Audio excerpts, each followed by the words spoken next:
Numa discussão interminável com uma pessoa, em que cada um fica apontando seu ponto de vista, ninguém concorda com ninguém, não sai para lugar nenhum, eu tenho uma solução para isso. Fica aqui que eu vou falar sobre isso daqui a pouquinho, viu? Discussão, a primeira coisa que nós temos que fazer é entender o nosso oponente, né? Entrar no lugar dele e entender o que é que está se passando. Vamos lá, a primeira coisa que a gente usa quando a gente ouve um argumento ruim, né? Uma ideia diferente da nossa é justamente você concordar com essa pessoa. Mas como assim? Eu tenho que concordar com a ideia dela? Não, você tem que concordar com a pessoa e não com a ideia, tá? Como é que isso funciona? Eu vou conduzir aqui esse nosso papo como se a gente estivesse numa reunião de condomínio, tá?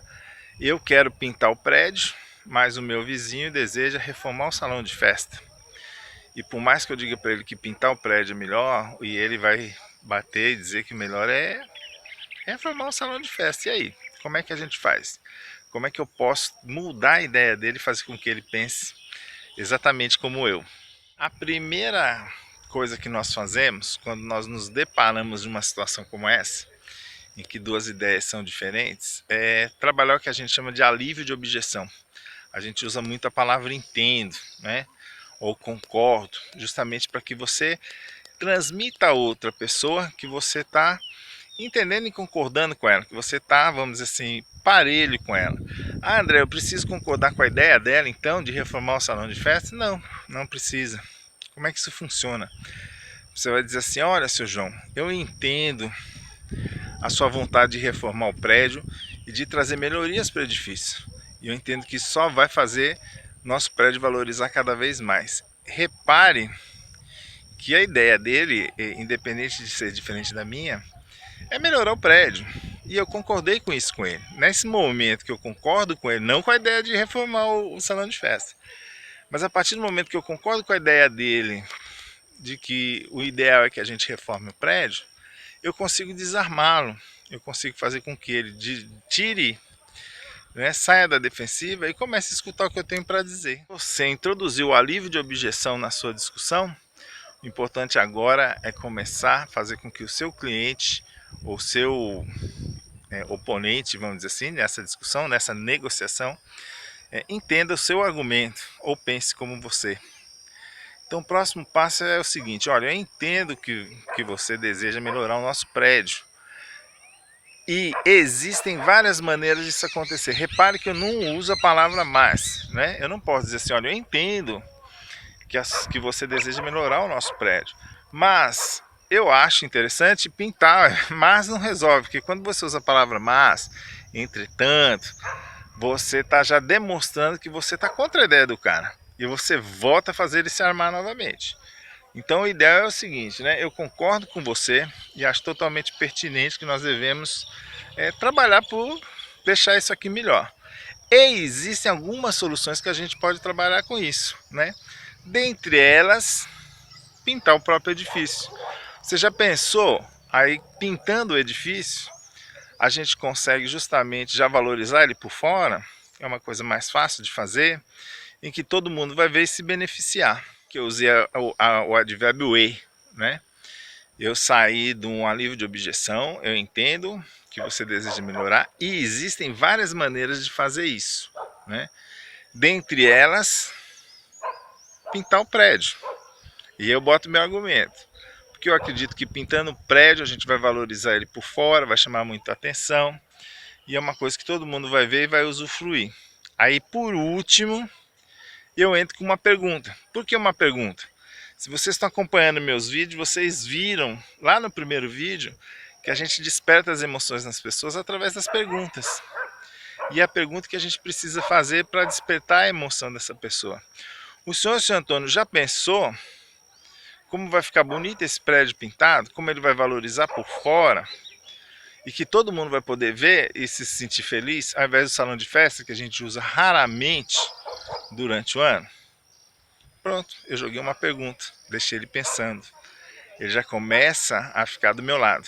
Entenda todo o processo. Eu primeiro concordei com ele, não com o argumento dele, mas com a ideia de que a situação precisa ser melhorada.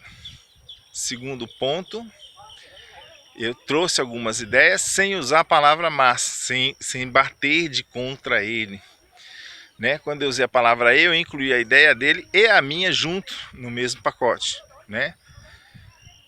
Por último, eu fechei com uma pergunta, né? Para que ele possa fazer as emoções dele trabalhar e ele concordar comigo, né? Mudar de opinião. Isso vai resolver? Não sei se vai resolver. Mas se você ficar falando, não, eu não concordo que tem que ser o salão de festa e sim pintar o prédio, aí com certeza não vai sair para lugar nenhum, cada um vai ficar batendo de frente. A ideia é se alinhar primeiro e depois conduzir para uma pergunta. Agora é uma outra situação, você faz um orçamento para o seu cliente e ele fala, doutor, esse valor está muito caro. É o que a gente mais ouve, né? Essa é uma das objeções que a gente mais ouve para fechar um tratamento. Seu João, eu entendo que o valor do orçamento é uma preocupação para você. Veja que eu não estou concordando com ele que o orçamento é caro, né? Mas eu queria dizer que existem algumas opções para a gente poder abordar e resolver esse seu problema, né? Dentre elas, a gente poder fracionar seu orçamento. Seu João, se eu puder dividir isso para o senhor em mais vezes, ou então se a gente puder escalonar isso por etapas, o senhor está disposto a fazer o tratamento conosco? Importante, depois que você faz a pergunta para o seu cliente, deixar com que ele pense, né?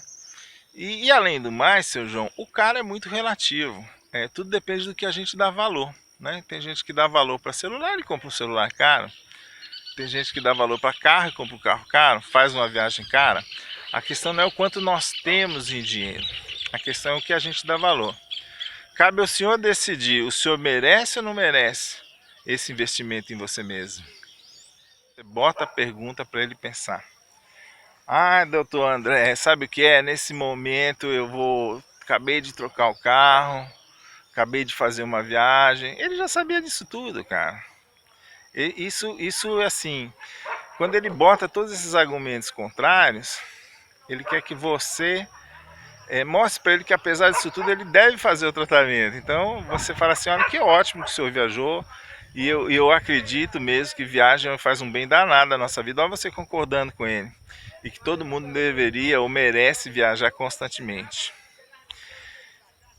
As coisas a gente vive para ter o melhor da nossa vida, seu João. Dentre elas, um bom sorriso. É o que o senhor veio buscar aqui comigo. Olha só que legal. Né? Eu não estou dizendo que para ele, jamais vou falar para ele, pô, paciente, prefere viajar do que fazer o dente. Não é isso. Né? Seu João, o senhor, dentre as coisas da vida, uma das coisas boas que o senhor merece ter é justamente esse tratamento feito, né? Mas agora, quem tem que decidir é o senhor. O senhor acha que o senhor merece? Pronto, fica quieto. Deixa ele falar novamente. Isso é outro alívio de objeção. Acabei de trocar o carro. Tô com prestação. E ele já sabia que ele trocou o carro. Mas ele foi em você porque ele quer fazer o tratamento. E ele não está dizendo nesse momento que ele não quer fazer. Ele está dizendo que ele quer que você o convença a investir o dinheiro nele. Porque para ele agora a prioridade é a prestação do carro, ao invés da boca, ao invés do sorriso, ao invés da saúde. Seu João, meus parabéns. Que carro o senhor comprou? Eu comprei um Toyota Corolla. Putz, parabéns, o carro é excelente, já tive um e fiquei apaixonado na época. Só tenho que falar bem, meus parabéns, que beleza. Não está na hora do senhor agora investir no senhor? Toda vez que seu paciente estiver com você, com seu cliente, seu amigo, né, o colega de trabalho, seja quem for, que entrar com uma objeção numa discussão, a primeira coisa é concordar, né? Concorde com ele, não com a ideia dele, mas com a intenção dele. Segundo ponto, apresente todas as ideias, jamais use a palavra mas, porque se você entrar numa negociação com a palavra mas, quer dizer que você discorda da pessoa. Então tudo que você falou antes, concordando, você joga por água abaixo com a palavra mas. Terceiro ponto importante, coloque todas as ideias e termine expondo a sua ideia. Quarto ponto importante, termine com uma pergunta, né? As perguntas tocam as emoções das pessoas. Se você perguntar de maneira que ele possa pensar da mesma forma que você está pensando, você vai conseguir ter esse cliente, vai conseguir fechar esse orçamento. Enfim, tudo é possível, tá bom? E sempre pergunte, né, para o seu cliente, o senhor é que sabe se o senhor merece ou não esse investimento, né? Porque ele quer fazer, ele tem o dinheiro, ele só precisa de alguém que convença ele de fazer isso, certo? Você seguindo esses 4 passos, a chance sua na negociação se torna muito maior. Você vai ter resultados muito melhores, né? Com o seu cliente, com o seu amigo, com o seu sócio, com o fornecedor, enfim, seja lá com quem for, tá certo? Meu nome é André Gasparian, eu trabalho com programação neurolinguística, uma ferramenta maravilhosa que coloca o nosso cérebro, essa dádiva que Deus nos deu, para trabalhar a nosso favor, para que nós tenhamos abundância financeira, pessoal, emocional, profissional e tudo mais, tá bom? Bote em prática o que eu estou falando, coloca aqui nos comentários depois se isso funcionou, se você viu alguma mudança. E por hoje é isso aí, tá bom? Fique com Deus, Deus abençoe todo mundo. Tchau, tchau.